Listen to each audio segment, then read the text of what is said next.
Ito yung contour na ginagamit ko mga mi, and grabe, sobrang ganda nito. Ang natural lang yung tingnan. Super blendable niya and hindi talaga siya masagwan tingnan. Ayan o.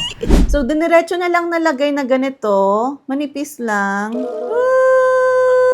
Tama ba? Nagliko-liko na siya. Dito naman sa kabila.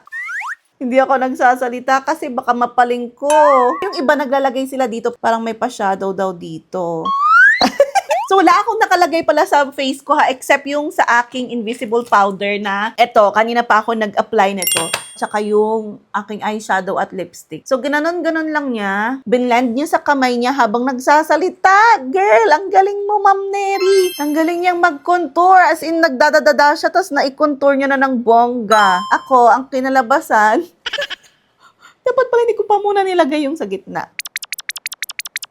Hindi ako marunong eh. Kamay lang yung pinang-blend niya. And ang galing niya. Malaki lang talaga yung ganito ko eh. Problema sa pag-contour.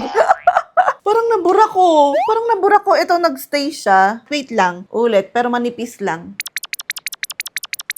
Ganyan. Tapos, ni-blend niya, dear. Ganyan. Huwag mong punasan daw para ma-blend. Ganyan ba? Yung iba inaabot hanggang dito sa dito. Parang hindi siya maganda tignan sa akin. Parang hindi siya maganda tignan sa akin, guys. Kasi talaga ako marunong mag-makeup eh. Uy, ayan na siya nga. Ayan na, may effect na siya sa nose ko. Medyo gumanon naman dito ko. Pero malaki pa rin yung dito. Problema ko talaga yan eh. Tapos mag-highlighter tayo para, di ba?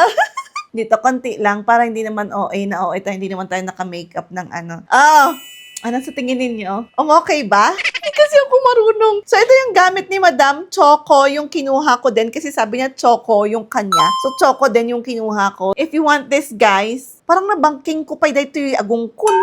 Napaling ko ata tong ilong ko. Anyway, kung gusto nyo rin subukan to, ilalagay ko na lang dyan sa baba kung saan makakabili. Bye!